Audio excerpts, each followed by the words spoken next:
This is Fitter for Having It Conversations. I'm Duncan, and joining me on each episode is a special guest to talk about the way that we fit the things that we really want to do into our lives with Type 1. We're going to be talking about mojo, the things that give us the energy and motivation to do the things that we love. We'll talk a bit about the moves that we make to make diabetes smaller in our lives.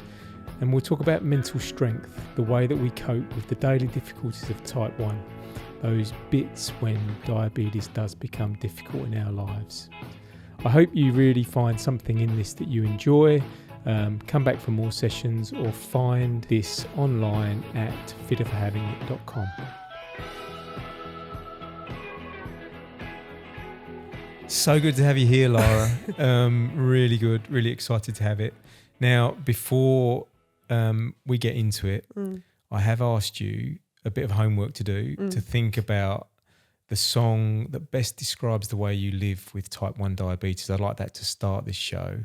So if you had to pick the song, what was the song that you would pick that best describes your life with Type 1? Definitely Benson Boone's Beautiful Things. Oh, yeah. Yeah. He's the guy that does backflips off the piano, isn't he? Yeah. Yeah, crazy. But yeah, I just really like the lyric, I guess. I'm not controversial, but I'm not really a fan of the whole song. But what really hit home with me was he just says don't take these beautiful things away that I've got.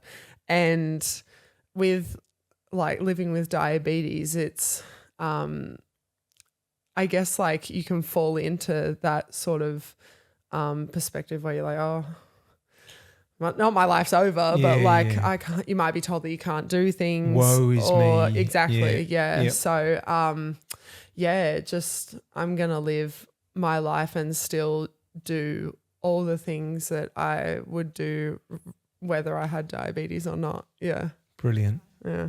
Beautiful Things, Benson Boone. Let's have a listen. These beautiful things that I've got, please stay. I want you, I need you, oh God. Don't take these beautiful things that I've got.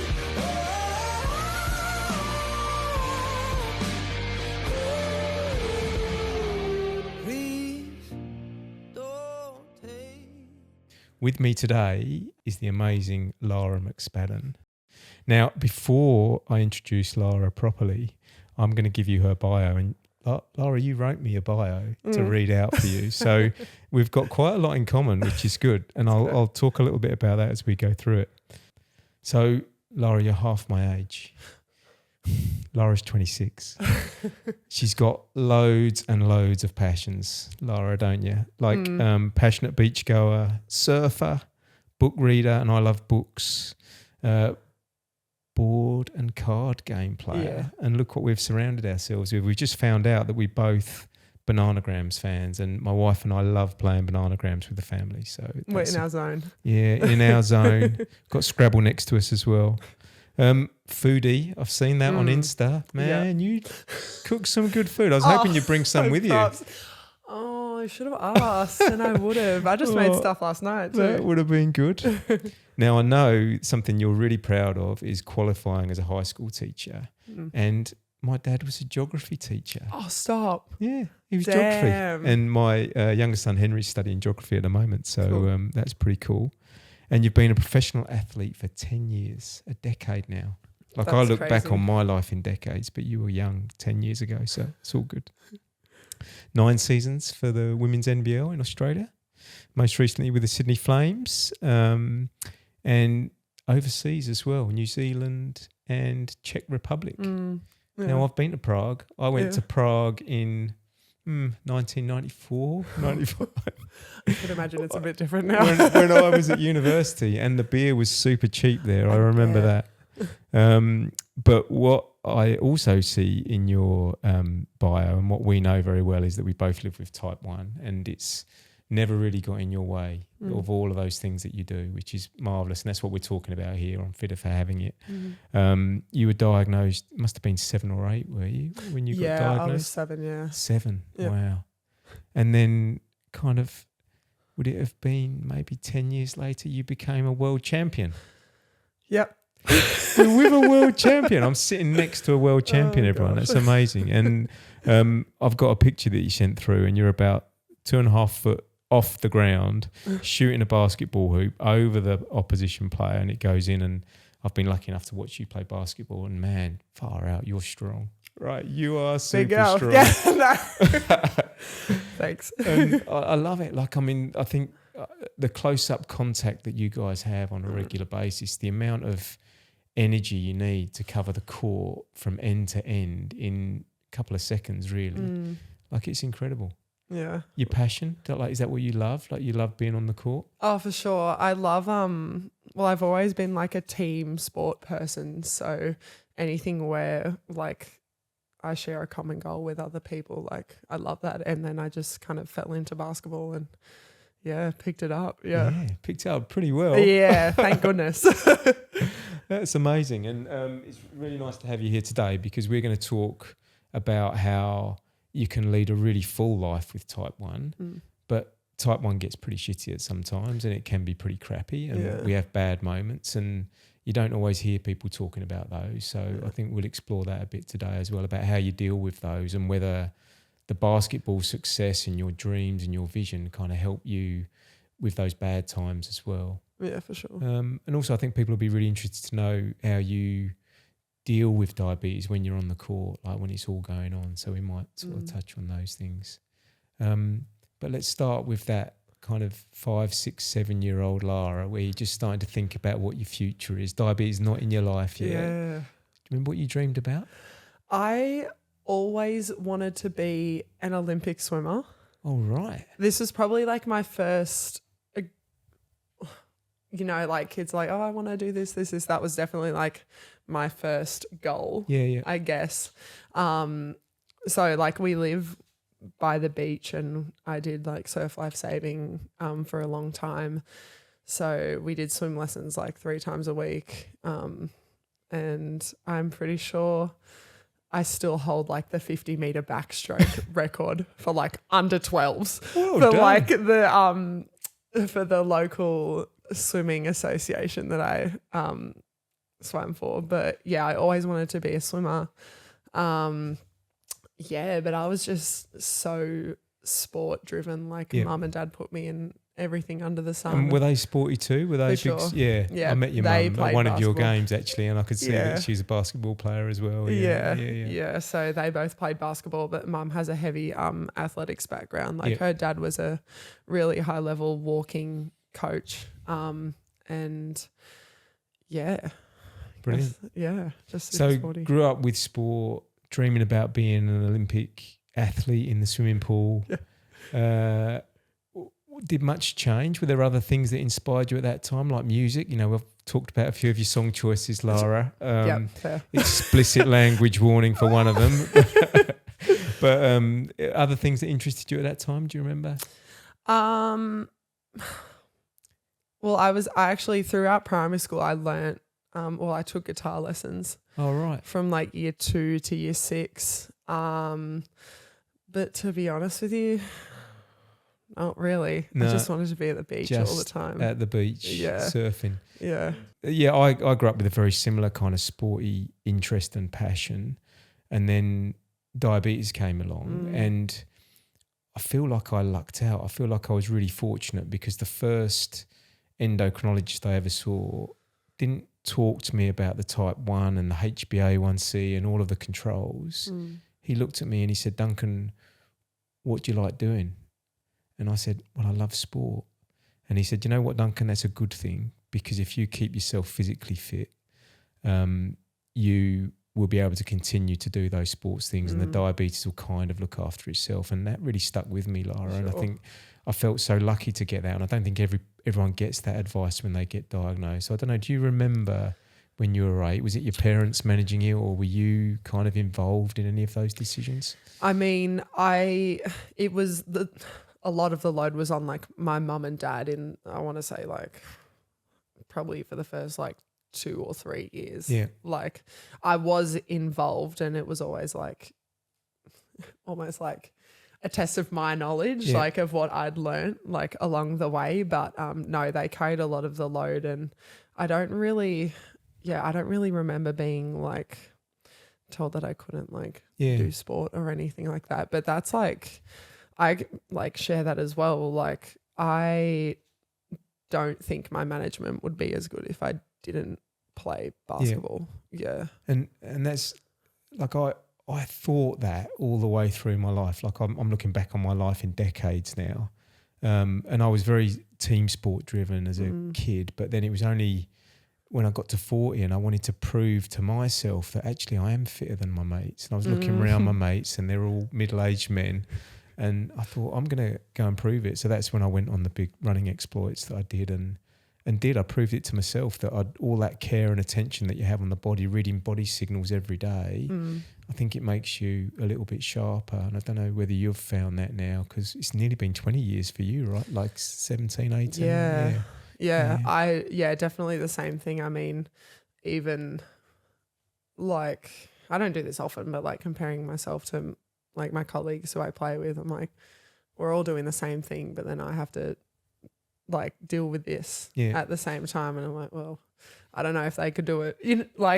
Not to like put them down, but I'm like, it's just how I've grown up with it, and I've had to do everything hard that they've had to do, but also with this at the same time. So like, that's kind of an achievement in itself, I guess. I think I've started to use that as a strength, like, because I get upset by diabetes from time. I get frustrated when I don't know when my blood glucose is really high and when it's low, and I get angry about it.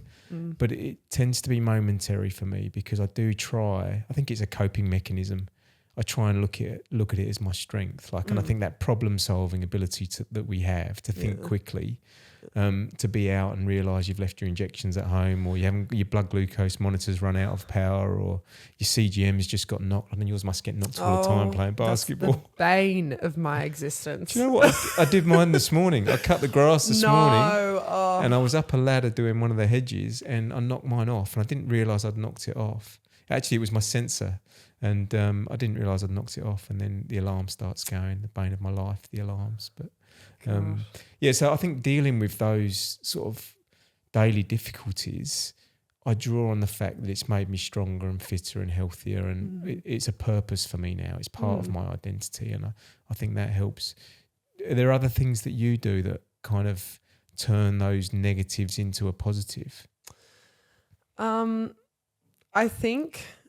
I guess it's just like the way I try and look at it is all the lessons I've learnt through diabetes can help me in like other aspects of my life as well. Like we're some of the most resilient people that I know, and that transfers through into like my sport with resiliency and time management and dealing with adversity. It's kind of like, well, if I can deal with this and I can still live my life the way I want to live it, then that can carry on through like in doing my degree while I'm playing sport, like dealing with having to move away or move to different spots every 6 months, like as a challenge, so I think it kind of, it's just helped me navigate like the different adversities that I've faced. Yeah, I think the same. I really do think that there's a positive that we can take from it there, because I think the other side for me, if I looked at everything as a negative, if I started blaming diabetes for not doing things, which is easy sometimes, but I try and avoid doing that. Like, don't dwell on the negatives, try and just get over them and then deal with what we can do, because we can do pretty much anything. I mean, look at you. For sure. Right? Same, It's pretty amazing what we can do. I want to talk a little bit about how you feel you're going with your diabetes, right? Because a lot of people get hung up on HbA1c and blood glucose control, and you and I both kind of play sport and we're very active, and I've had a roller coaster with mine, like it's up and down all the time, and I wonder how you cope with that, particularly on the field or on the court, because you must. I don't know whether you feel the same as me, but do you feel like you perform better when your glucose is in range, and when it's out of range, does it cause problems on the court? For sure, yeah. I probably like maybe not 2 or 3, maybe like 3 or 4 years ago, I felt like I'd cracked like the code. Yeah. Which is stupid to say as a diabetic. But I've got this nailed. Yeah, literally. Who did I think I was? But yeah, I was like, I know what my routine has to be to have my levels where I want them, when I want them, according to what I'm doing. But yeah, I feel like when I play, if I can go into the game sitting around like 9, then I'll not dip too hard, but I'll just like kind of plateau.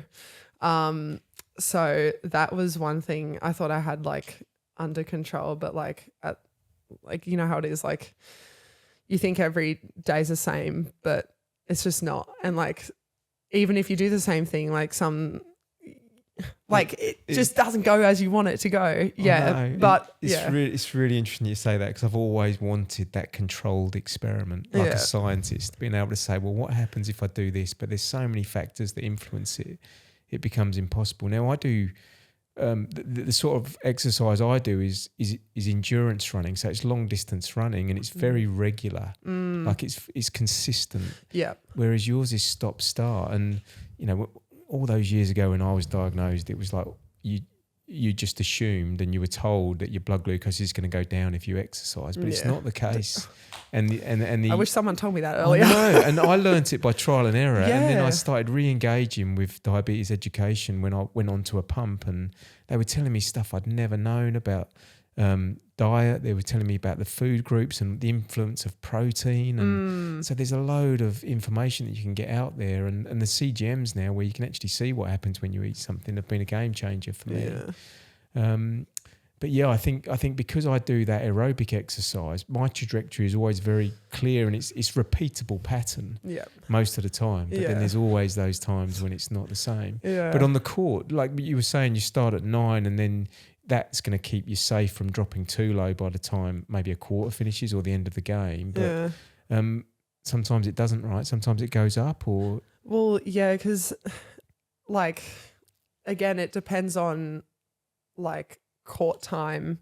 When I come into the game, I could have so much adrenaline built up that I'm high. Yeah, of course. I could play a whole game and it'd be fine, or I could play a whole game and I'd be low because I'm like, oh, last week I didn't play much, so I'll give like a little bit more insulin to counteract the adrenaline that I'm going to get. But yeah, it's funny because I was actually just talking to my bestie about this the other day. She was like, you haven't been beeping like while you've been... She was like, you haven't been... I was like, way to out me. But yeah, she was like, you haven't been beeping while you've been here. And I'm like, bro, it's so frustrating because I'm at like my steadiest when I'm not in season. Like, so just the variability, See, I know what you're saying, but I have the opposite effect. So when I'm running and my runs are so long, I'm so focused on keeping my glucose level right that I stay perfectly kind of in range when I'm on a run. But a regular day, like today, where the sensor comes off and I'm not quite sure what I'm doing, I finish off the gardening, come inside, and I'm through the roof. Yeah. So it's kind of, I think if you focus on diabetes, it becomes a lot easier, but then that takes your mind off all the stuff that you love and enjoy, right? Yeah. So it's a bit of a balance. Yeah. I think all of that makes us more agile, more nimble, ready to deal with problems in other parts of our life as well. So it's a good thing.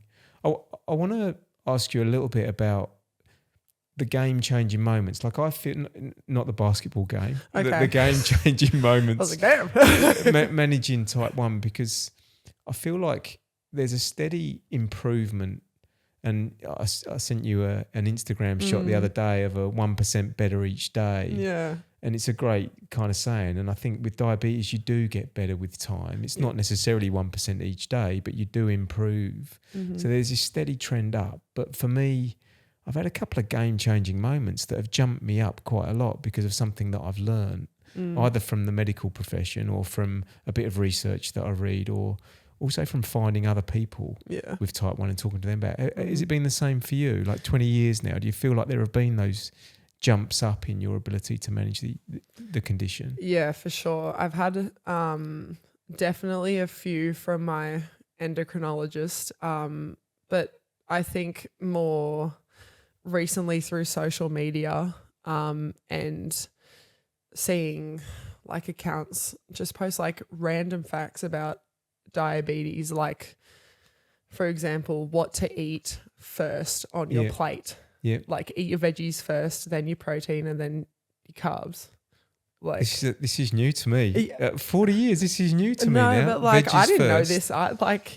So veggies first. Veggies first, then protein, then carbs. Because if you eat carbs, like it's like the first thing that goes into your system. Yeah, okay. So if you can eat your veggies first, not only does it help like line your stomach and like the rest of your digestion, but like the carbs don't break down first and cause the spike. All right. Yeah.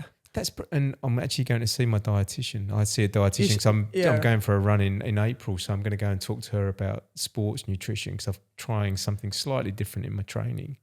I'm going to have a chat to her about that. No, one. please, because I also want to know if that's true or not. No, I'll follow that up. That's awesome. I'll ask her about that because she lives with type 1 as well. Oh, cool. So I'm hoping that she'll come on the show and do one of these with me as well because she got into dietitian work because of her diabetes. So she was so interested in her own diet that turned into her career. So that's interesting. Yeah, those game-changing moments. Can you think of any others, like things that people might have said or done? I remember reading this story once about this guy that ate a pizza and he was trying to flatline his blood glucose when he did it, and he did. And I couldn't believe it. Small wins, hey? I know, small wins. And I thought, I'm not necessarily going to try that, but he managed to do that. I feel like incorporating, this is going to sound like so basic, but drinking more water around meals for me has definitely helped, especially like when I'm trying to incorporate more carbs like before and even after training. Incorporating more water and walking has been good. Exercise. Yeah. I mean, you do a lot with your training as well, but I'm always out there on my feet and cutting the grass today and then going for a run tonight. So I think definitely I've got that. The insulin, I think, performs better, or I feel like the food is absorbed easier. There's something that goes on. I don't know what the science is behind it, but I feel a lot better when I'm up and moving. Me too, yeah. So, Lara, that's brilliant. We've been talking about these kind of things that have shifted our ability to manage type 1 up. Like we've learnt them ourselves or we've learnt them from other people. We see someone else with type 1 doing something and we copy them and we experiment a bit. Have you had anything similar like that from your healthcare team? Have there been game changers for you that have changed gear, like got you up into third gear or fourth gear? Probably one of the most like impactful things in that regard that my endocrinologist has said is that really changed my perspective on diabetes was that like you've got to live with this for like the rest of your life, and if you treat it like a sprint, you're going to burn out. Yeah. So like it's a marathon, not a sprint. So like if you have let's look at a singular day like a race. Yeah. If you have a bad race, like you have to move on and like get to the look, like review what you have to do to be better and then move on and apply it. I just found like that was at that time I was so focused on getting to my goal of time in range that every time I didn't like get to that time in range for that week, or if I had a bad day, I was like down in the dumps. Yeah. So just like, hearing that, and then it kind of like shifted my perspective to make like smaller changes like here and there.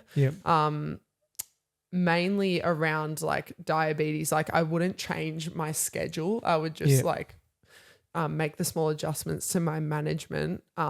That's really helped improve my levels over like a longer period of time. Yeah. That's really good. And I remember sitting in a waiting room waiting to go and see my consultant. And the lady came in next to me. She was quite a bit older than me, but she had type 1 as well. And she sat down And she could see this kind of look of dread on my face because I was worried about showing them my results, right? And it was in the old days when you had to write it down in a book and give them over. And she said, "Oh, what's going on?" And she goes, I said, "Oh, I'm just going to take these results in. I'm a bit worried because there's a few highs in there and I've got to talk to the doctor about it." She just said, "Don't judge yourself. Like, don't judge yourself on whether you're high or low. It's just high or low. It's not good and bad. Like, just because your blood sugar's high doesn't mean you're bad. Yeah. Just because you have a hypo doesn't mean you're bad. It just means your blood sugar's low. Give yourself That's a break. fair. Take it easy, right?" And I think we do beat ourselves up a bit much. And I think this is the coping strategy bit. And I tend to find now that I get most frustrated when I don't know why it's high, when I don't know why it's low, and then I go and do the detective work and work out, oh, it's that's caused this, and then I'm a bit more calm about it. But in the moment, it still sucks. Oh, for sure. Yeah. That's really good. I've just got back, Lara, from a conference really down in Melbourne, and it was about psychological and social impacts of diabetes. And I think a lot of people from the outside look at diabetes as a physical condition, right? Our pancreases are smashed, right? So we're not going to be producing insulin again. It's definitely a physical condition. Yeah. But one of the things that never really was presented to me until more recently was the psychological and the social load that it has on you. Like, we're thinking about this every day. And I've been thinking for a while that it's actually a mental health issue. Right. And so I think before I started my long runs, I started saying I've got to kind of work out ways to be mentally strong. Like, how do I become strong because of the diabetes? And I thought we might talk a little bit about that, and whether you've got any strategies that, you know, you were talking about being down sometimes. Like, are there things that help you come out of those downs?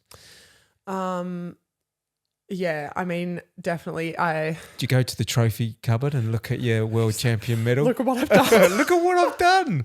No, but like, in like, of a tangent of that, I have I mean, like, you're very like goal driven as well. So I think like having things to look forward to is like a big motivator for me, and really helps with pushing through like the hard days. But yeah, having like a good support system around you as well, and reminding yourself that you are not the diabetes, like you just live with it. And I think it goes back to your bio, right? You're feeling down, go for a surf. Literally. Pick up a book, play a board. Well, don't play against me because I'll probably beat you at Scrabble. But yeah, have a game. You know, you do stuff. And I think I draw on the people around me, Will, Henry, my kids, Justine, my friends. I think, you know, knowing that you've got access to so much more than just the diabetes, and realising that your life is so much richer than just a blood glucose or a HbA1c or a time in range. Yeah, that's good. This conference was really interesting, Lara, because they are talking a lot about these ups and downs that we have when we live with type 1 and how people cope with the downs. But it really did make me reflect on the fact that it's this mental illness as well. Like, there's a headspace illness there. They started moving into areas like diabetes distress and diabetes burnout. And I didn't even realise there were two different things there, but there's two different kind of areas there. And I know a lot of people find living with diabetes really hard. And I said before, I think my coping strategy is doing these long runs and proving to myself that I can still do this. And in those really low times, I draw on the fact that I do look at the trophy cabinet and see that I got to the end and I got a finisher's medal. And because those races break you as well. So there's times when I'm really broken and the diabetes lifts me up in the race. And there's times here where, as I said before, the blood glucose isn't doing what you think it's going to do and I feel broken. I think, I've done this before. I can get through this. Do you associate with those words like burnout and distress? Like, does that feel like you get to those points at times? Yeah, for sure. I didn't know they were two different things. So yeah, I need to read up on it. Oh, I learned a lot of this. There's something else that will come in later on when we move on a bit as well. But I learned a lot. Like, I think disengaging and then re-engaging with education and the material that's coming out can be really helpful. So yeah, for sure. No, yeah, like I was just reflecting like a few weeks ago, and I knew it was happening at the time, but probably over the last 2 years, I've had my first real like experience with diabetes burnout. Yeah. It was actually while I was coming out of the WNBL. I hadn't had a season that I'd wanted to have. Going back to a place where I felt like safe and that I could be my best, but just wanted some change like in my life because my diabetes also wasn't where I wanted it to be at after having it for such a long time. But yeah, it was just like I was just getting through it. Like I wasn't doing anything to try and make sure I was at my best, like diabetes wise. I didn't see my endocrinologist for a scarily long time. Right. Yeah. Withdrawal. Yeah. Getting out. Yeah. Don't want to deal with this. Yeah. Yeah. So definitely do associate with that. But yeah, I mean, at the end of the day, it was like what I was saying before, like it's a marathon. Yeah. So like and everyone's going to have their ups and downs. Yeah, like yeah. it's unavoidable. Oh, absolutely. So, and they do end like it's not going to be bad all the time. So yeah. Have you got any sort of reflections on what helps you come out of that? Like, are you feeling okay now? For sure. Yeah. Like I definitely feel better than what I did feel before. I think, like taking time for yourself and asking yourself like, what is going to make me feel better? Yeah. And I don't even think it needs to be like diabetes related. I think it's just going back to things that like bring you general happiness and joy. Yeah. Like surfboard, books, board game. Well, when you're not playing me again, board games. So I think that's right. Like friends are so important. Like the friends and family, like they're real crutches. And I heard a great word down at this conference, and you know we're talked about now as people that live with type 1 diabetes, right? We're the livers of it. And they now call people that provide care or family members as people with loved experience, which I think is such a nice term. It's lovely. Like it is. It's just so nice. And I think there's such an important part of my support network as well. You know, just knowing that when you can have a crappy diabetes day, or you can have a crappy game of netball or basketball and running and feel really bad about it, right? And so I think those times when you can go to your safe space, I think you called it like a safe space or a retreat, and just think about, well, what can we do now is really helpful.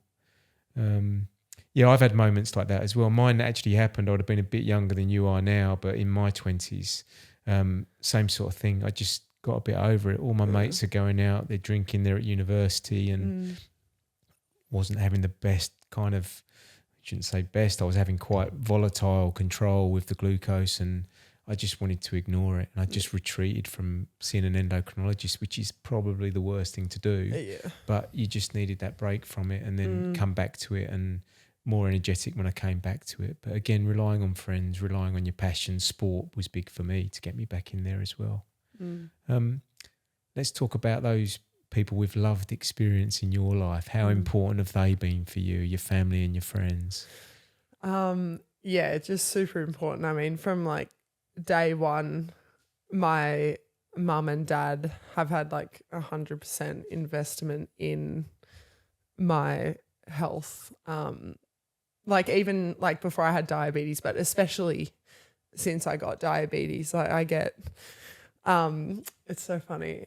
Now my family group chat, every morning we say good morning to each other. Oh, nice. And no matter where we are. And I think it really just came from the fact that my parents wanted to know that I was awake and like not dead. Like, actually, I was on the sideline with your mum in your last game in Sydney this season, and your mum was saying, it's really annoying when Lara doesn't get back to me early in the morning. I'm like, she's probably just having a lie in. Yeah, but I don't know that. It could be.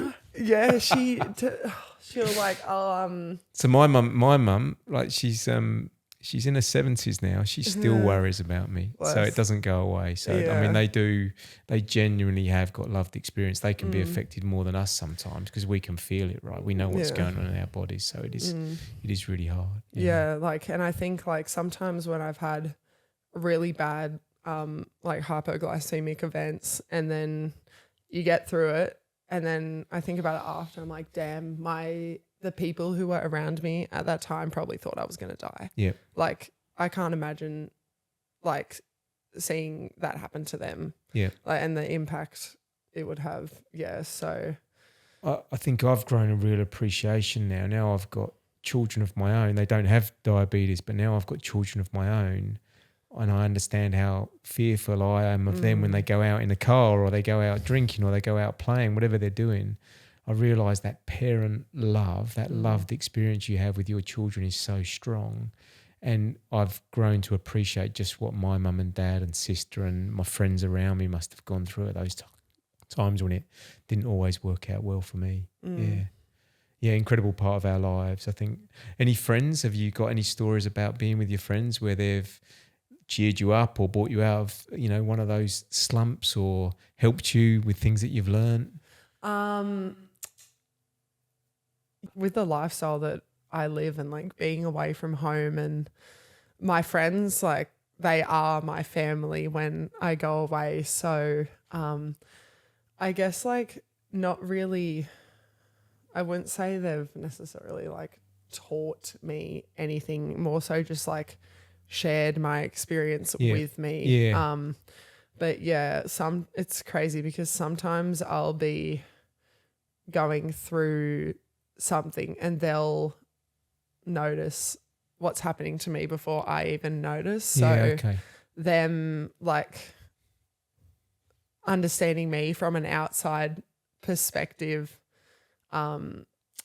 sometimes I guess, it sometimes teaches me things like if I can catch myself acting a certain way, which they've described before, then I'll be like, oh, maybe I need to check myself. But I mean, I've had like really, really good friends and support system the whole way. Yeah. Yeah.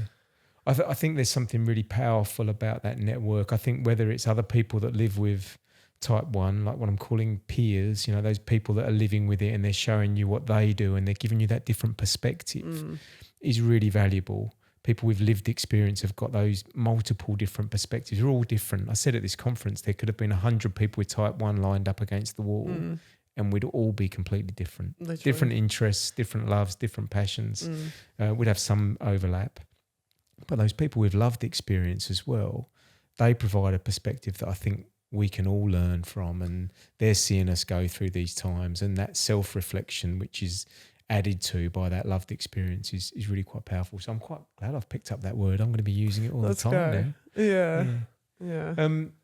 Let's move on, Lara. What's the future for Lara? Like, what's going to be happening next year, and then what's going to be happening in 5 years? Do you think that far ahead, or what's coming? With professional sport, like we kind of live in 6-month periods, but of course, well, not of course. Some people have like 5-year or 10-year plans. I'm not one of those people. Yeah. But I guess what I want to do is I just want to keep traveling with basketball. Yeah. I want to play overseas. I'm kind of getting my foot in the door with a format of basketball called 3x3. Oh, yeah.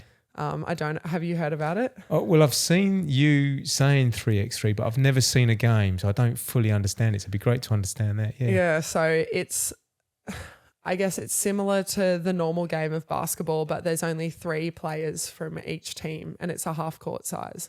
Now, do you play for the Australian 3x3 team? I've represented Australia in the 3x3. I wouldn't say like. Does that mean you're one of the best 3 basketballers in Australia? Okay. No.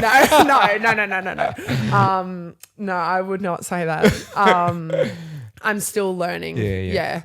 But that's something that I've become like really open to.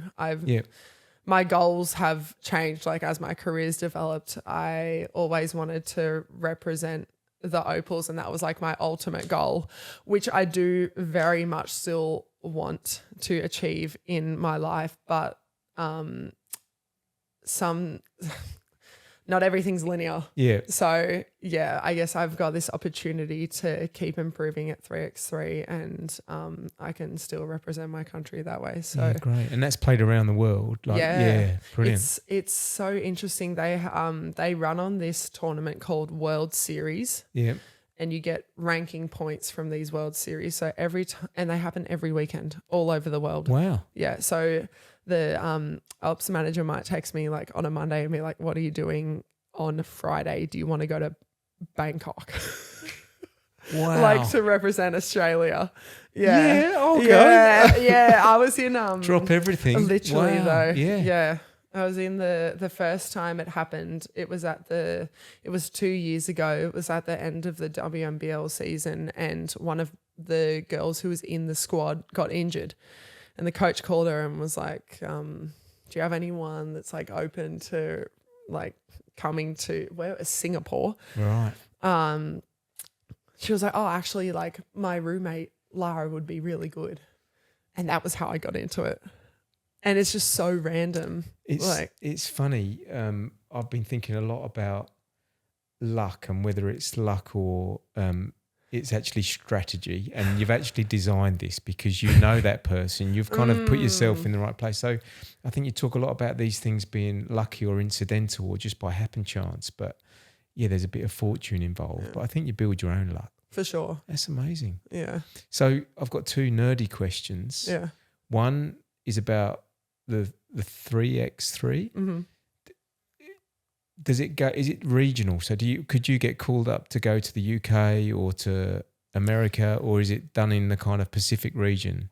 So it's usually done around Asia and Europe. Yeah, okay. Just because that's more, I don't know if you can call it central, but like, I don't know.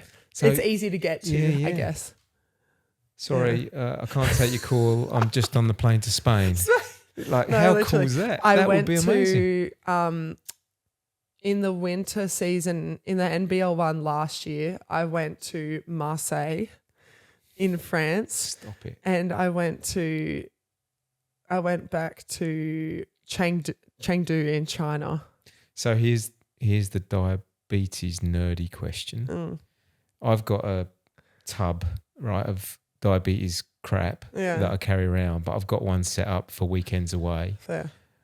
You must have a suitcase full of your diabetes stuff if you don't know where you're going to be or when you're going to be there. How do you manage and organise all of that stuff, like packing quickly? I mean, you know, you always have stuff on hand, in case you have to go. But I know my pharmacist well. Yeah. So I know mine by first name. No, they're great. The guys down the road from me, they're superb. But yeah, you know them well. So, they're great helps. They see if I'll need something like on the spot, like they're good. And again, like my endocrinologist, like it was before I went to the Czech Republic actually, because that happened really quickly after I'd finished in New Zealand. I was like, I'm going to need 3 months of supply right now because I was leaving in 2 days. And she was like, you have to clear it through like the NDSS to expand to get your amount. I was like, this could be grim if I don't get this. Like, I could be back on finger pricks for 3 months. I was like, God damn, I don't want to do that. But kind of just doing what you have to do, I guess.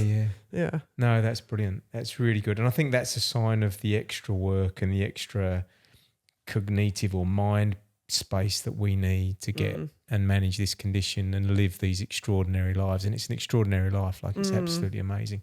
Now we're going to get to your walkout song soon, like and a walkout song, you know, when the boxers come out or someone's coming out on the ring or they're coming onto stage and you play a song that really lifts you up. We'll get to that in a minute. But a couple more things about your future. You've just got your qualification to be a high school teacher, geography teacher like my old man. So that'll be great. You've got that coming and you've got that in your kit bag of somewhere in the future. And diabetes is going to be with you in that future. We've always been told the cure's coming in 5 years, right? But you're going to have diabetes in your future in some shape. So have you thought about what your future with teaching and then what your future with diabetes might look like? Yeah, I mean, I always knew I wanted to be a teacher from like the time I was in year 6. So I want to do that in some regard, but I also want to play like basketball for as long as I can. So I'll probably just I want to do casual teaching like while I'm in season and that sort of thing. It's probably the most the thing that brings me the most like rewarding feeling. Yeah. So I do miss it. Like I wish I had more time and the motivation to do it like right now. But and mum's a teacher as well. Yeah, so my family is full of teachers. Yeah, well, so's mine. My parents, my grandparents, like there's a long line of teachers in the Reed family as well. Yeah, yeah. So mum's a high school teacher, high school PE. She works in a primary school right now as a teacher's aide. But yeah, like on my dad's side, 3 of my aunties are teachers, and then my mum's brother's a teacher as well. So yeah.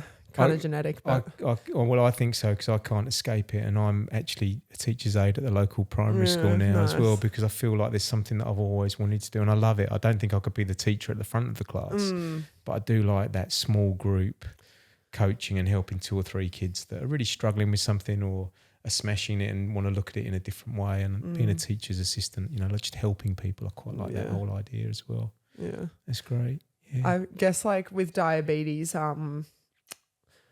when my basketball career is over, God forbid the day, but I want to move to a pump. So I've always been told that, which I understand, that my management like will be a lot better with the pump, which is also kind of a challenge in itself because I want to be like, no, I'm going to prove them wrong. Yeah, that's right. Keep finding it. I switched to a pump about 5 or 6 years ago now, and I've done ultra marathons with needles and I've done ultra marathons with the pump, and I think either of those doesn't matter because I'm so organised about what I'm doing on the runs, so it didn't make much difference there. But in my daily life, the pump has made a big difference. It's kind of turned those mountains of CGM outputs into kind of rolling hills. So I still go up and down, but there's just this kind of guardian angel in this pump algorithm that just looks after you a bit more. So it smooths off the peaks. Yeah. But there's downsides, right? There's up and down sides of both, and it's on me all the time. It's not the best when I go to the beach. Don't like going swimming with it on. But I played soccer with it actually, and take it off for 45 minutes, put it on at half time, have another couple of shots of insulin from the pump at half time, and then take it off for the second half. Because obviously wearing a pump when you're doing contact sport is pretty hard. You can do it. There's ways in which you can get pouches, but on the basketball court it'd be pretty tough. Yeah, I just have never really seen it as a possible thing while I'm playing basketball. Where I know it definitely can be because I know people who play basketball with pumps, but I mean, I don't know with how I play if I could do it. And I've seen you, and you not only knock other people to the ground, but I've seen you get knocked to the ground a couple of times, and man, that's like playing rugby. Oh my gosh, yeah. Non-contact sport, right? Basketball? No, it's a contact sport, that's for sure. Yeah. So I suppose my reflection on that is I think it's possible either way, right? Yeah. Like if you really want to go and get onto a pump sooner and carry on playing basketball, have a chat to your endocrinologist, have a chat to your team about, well, how do we make this work? Yeah. And then practice it a bit and then see if it goes. But also going on to pump, it's not like a life sentence. That's like true. I take a holiday. I was telling you before when I went to Fiji and got in the water, like, you know, just taking my pump, didn't take it with me. I just took needles because I knew I was going to be in and out of water all the time. I didn't want to leave it on the beach and get hot and sandy. Yeah. So, you always accommodate, I think. Yeah. I've had times like that even with like the CGM. Like I might be on my last one of the pack and the sensor falls off like 3 days early and I'm like, oh, well, this is nice. Like I'll just finger prick and not have beeping whenever my levels are out of range. Like it's kind of... Yeah. Like not relaxing, but it's just like a little mini, like not break, but you know what I'm trying to say? I know exactly what you're trying to say. Yeah. Like I have got, and this is a term as well, got this one from the conference, alarm fatigue. right? Any bloody inanimate object that beeps at me, I want to put my foot through. Right? Our bloody tumble dryer. Oh no. Right, beep, beep, beep. Load's finished. Right, that's fine. Once I can deal with. But then 2 minutes later, beep, beep, beep. And so, yeah, I think that alarm fatigue happens with the pumps and the CGMs, but absolutely worthwhile in the end. And it's one of those things that, all those things we talked about at the beginning, that inspiration, that big mojo, the mental strength that we build, the little tips and tricks that we get kind of mean that I think you probably as much as anyone in the world are well set up for a fantastic future. Yeah. And I asked you, Lara, before the show, what your walkout song would be. Like when you're coming out to knock someone over on the basketball court and you snatch the speaker away from everyone else in the changing room, what are you sticking on? I'm putting on Highlights by Kanye West. Highlights by Kanye West? There's an explicit language warning coming. It is, yeah. But basically, like what I take away from it is, it's like in the chorus or something, he says, we're only making the highlights. Like if someone was to record my life, it'd just be a bunch of highlights. That's amazing. It wouldn't, like, there's obviously going to be like hard times, but it's about like how you get through it and like what you make of it and then what you do next. And I think, again, I've reflected on this. I'm going to put the conference in the show notes so that people can find some of the conference material, but it was called the Psychosocial Awareness, Psychosocial, I'll put that bit in afterwards, Will. Bloopers. PSAD conference, and it was down in Geelong and it was amazing. But one of the things that I think about with diabetes, and I think a lot of people do, is that you live every moment, right? Yeah. Because we've got this long-term kind of grey cloud that's kind of sitting there saying things could be difficult in the future, and they are for a lot of people that live with type 1. Yeah. So living the life the way that you're living your life, sucking up every moment and turning it into a highlight is a brilliant way to go. Now, if there are young children listening, please stop now. But if you're not, we're going to stick Kanye West on and listen to highlights. And we wish you all the best with the teaching. We wish you all the best with the basketball, the 3x3, and of course the surfing, the board games, all that other stuff that you pack into your life. Thank you. Thanks, Duncan. It's been We'll very catch up good. again soon. Yeah, great. Lovely to chat. You Brilliant. too. Okay, take care. You too. See ya.